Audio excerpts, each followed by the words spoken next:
Bismillahirrahmanirrahim. Assalamualaikum warahmatullahi wabarakatuh. Gimana kabarnya hari ini?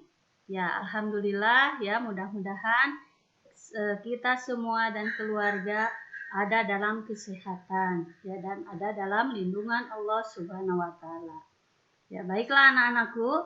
Nah, pertemuan sekarang kita akan membahas tentang rukun iman yang kelima ya, yaitu tentang hari kiamat. Ya, adapun KD yang akan kita bahas dalam pertemuan sekarang yaitu pertama, memahami makna iman kepada hari akhir berdasarkan pengamatan terhadap dirinya, alam sekitar dan makhluk ciptaannya. Terus KD yang selanjutnya, menyajikan dalil nakli yang menjelaskan gambaran kejadian hari akhir. Nah, itu KD-nya.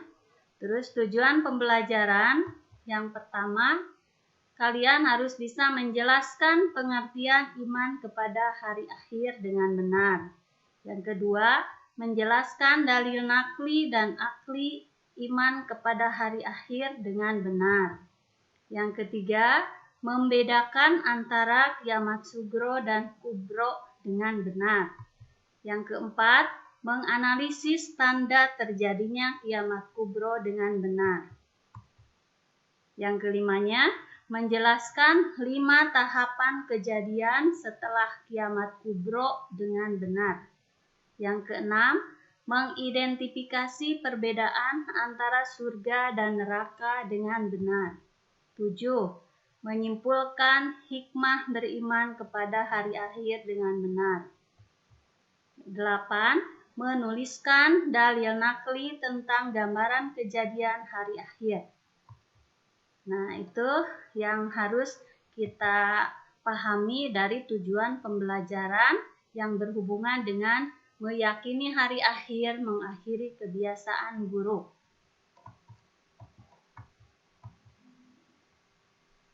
Nah, selanjutnya kita masuk ke pengertian hari akhir, ya, atau sebut juga hari kiamat. Hari akhir adalah hari hancurnya seluruh alam semesta beserta isinya, diawali dengan ditiupnya sangkakala oleh malaikat Israfil dan dilanjutkan dengan kehidupan baru, yaitu alam akhirat. Dalil nakli dan dalil akli tentang hari akhir. Nah, dalil nakli adalah dasar untuk menguatkan terjadinya hari kiamat berdasarkan Al-Quran dan hadis. Dalam Al-Quran surat Al-Hajj surat yang ke-22 ayat 7 ya disebutkan. Wa anna sya'ata atiyatul la raiba fiha wa annallaha yab'asu man fil kubur.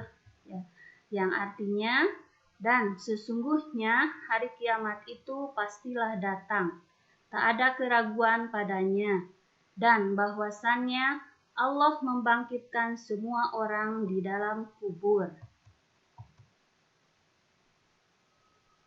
Ya, para ahli menjabarkan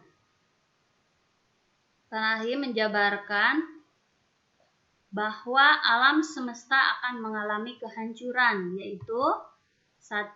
Menurut ahli astronomi, 2. Menurut ahli geologi, yang ketiga menurut ahli fisika, 4. Menurut ahli ekonomi John Van Virgen dan kawan-kawannya ya. Nah, itu tentang ini. Yang selanjutnya perbedaan kiamat sugro dan kiamat kubro. Nah, kiamat sugro atau kiamat kecil yaitu terjadinya kematian yang menimpa sebagian umat manusia. Misalnya, matinya seseorang karena sakit, kecelakaan, musibah banjir, tanah longsor, tsunami, gempa bumi, dan berbagai musibah atau cobaan lainnya.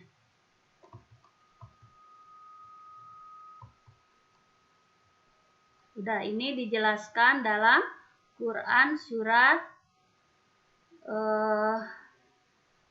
udah ya, itu ada dalilnya, nanti kalian tinggal baca ada yang artinya bahwa sungguh akan kami berikan cobaan kepadamu dengan sedikit ketakutan, kelaparan, kekurangan harta, jiwa, dan buah-buahan.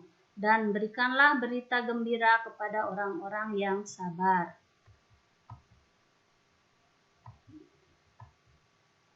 Terus sekarang yang termasuk kiamat kubro atau kiamat besar, yaitu berakhirnya seluruh kehidupan makhluk secara serempak bersamaan atau kehancuran seluruh alam semesta.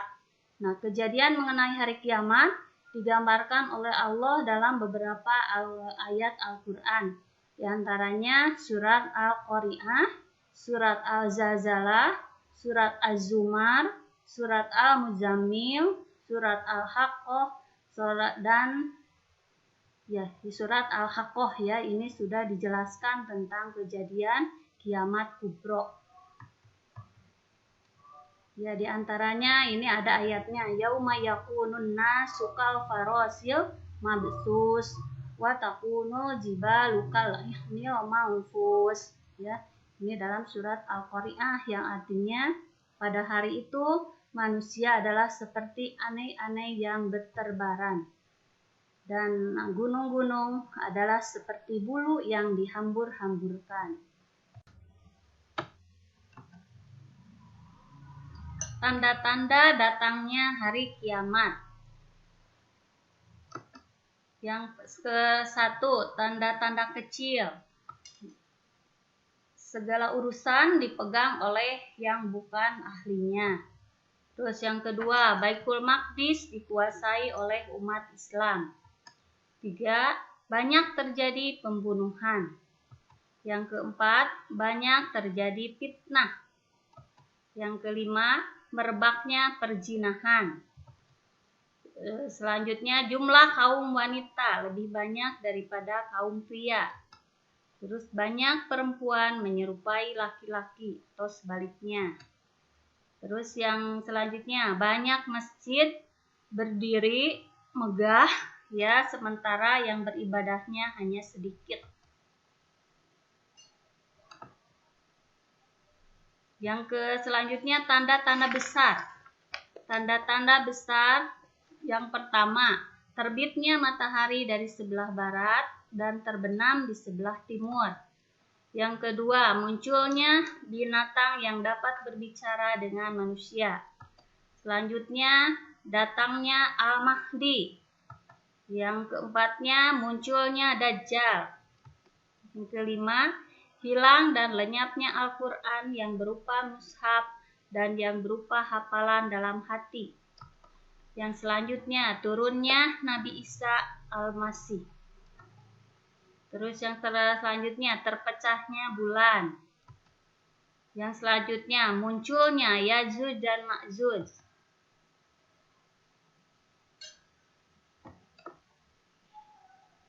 Nah, sekarang tugas untuk kalian kerjakan. Yang pertama, ya, jawablah soal-soal bawah ini dengan benar. Yang pertama, jelaskan pengertian hari akhir dan jelaskan pengertian hari akhir dan iman kepada hari akhir. Yang kedua, jelaskan dalil nakli dan dalil akli tentang iman kepada hari akhir.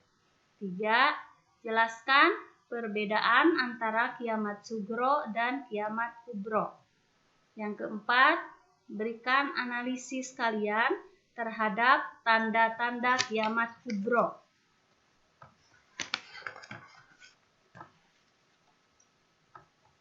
Nah, soal yang selanjutnya, kalian perhatikan tayangan di televisi atau di internet tentang terjadinya kematian dengan berbagai sebab. Ya, apalagi bila dikaitkan dengan pandemi COVID-19 sekarang ini, ya, bagaimana hubungannya dengan materi iman kepada hari akhir. Berikan analisis dan penjelasan kalian terhadap keterkaitannya. Yang kedua, tulis dalil naklinya tentang hari akhir dan dalil aklinya masing-masing minimal 4 dalil. Ya, itulah pembelajaran kita hari ini. Mudah-mudahan dapat dipahami. Ya, terus kita ambil hikmahnya, kita lebih mempersiapkan diri dalam menghadapi hari akhir itu. Ya, kita tutup dengan pembacaan hamdalah. Alhamdulillahirabbil alamin. Assalamualaikum warahmatullahi wabarakatuh.